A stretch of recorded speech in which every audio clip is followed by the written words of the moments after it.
ہمارے آقا کریم صلی اللہ تعالی علیہ وسلم نے یہ صرف زبانی کلامی باتیں نہیں فرمائی ہیں، عمل کر کے دکھایا ہے، پریکٹیکل کر کے دکھایا ہے۔ کہ غزوہ بدر ہونے لگا، آپ کو پتہ ہے غزوہ بدر اسلام کا پہلا معرکہ تھا۔ یہ وہ معرکہ تھا جس میں پورا اسلام پورے کفر کے سامنے نبرد آزما تھا۔ یوں سمجھ لیں کہ اسلام کی پوری پاور، پوری کی پوری طاقت اس وقت کفر کے سامنے کھڑی ہوئی تھی، اور کفر اپنی پوری پاور اور طاقت کے ساتھ اسلام کو مٹانے کے لیے آیا ہوا تھا۔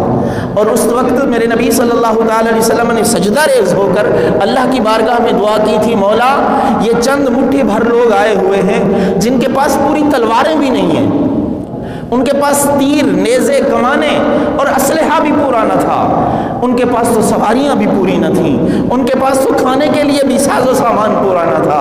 ایسی کنڈیشن میں اسلام پورے کا پورا کفر کے سامنے کھڑا ہوا ہے۔ ایسے میں امداد کی، مدد کی اور بندوں کی کتنی اشد ضرورت ہوتی ہے۔ لیکن ہوا کیا؟ دو صحابہ کرام جنگ میں شرکت کرنے کے لیے آ رہے تھے، حضرت حذیفہ بن یمان رضی اللہ تعالیٰ، ان کے ساتھ ایک اور صحابی۔ یہ دو لوگ آ رہے ہیں جنگ میں شرکت کرنے کے لیے۔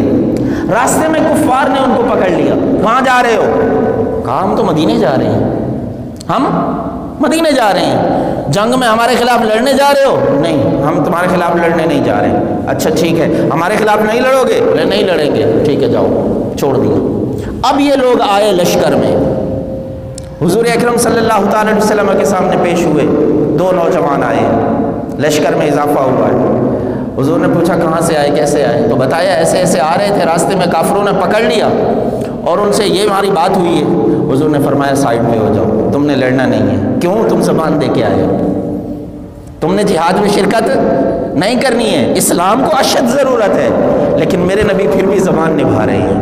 ایک مسلمان کی زبان، اپنی ہی زبان نہیں دی ہوئی، ایک مسلمان کی زبان دی ہوئی ہے، اس کو پورا فرما رہے ہیں۔ یہ ہے میرے نبی صلی اللہ تعالی علیہ وسلم کا عمل، یہ پریکٹس ہے میرے نبی صلی اللہ علیہ وسلم کی، اور اسی کا نتیجہ نکلا کہ میرے نبی صلی اللہ علیہ وسلم نے اللہ کی ذات پر پورا مکمل بھروسہ کیا، اپنے زمینی اسباب پر بھروسہ نہیں کیا، اللہ کی ذات پر بھروسہ کیا، اور نتیجہ کیا نکلا؟ اللہ نے ان کو دونوں جہان کی کامیابیاں عطا فرما دی۔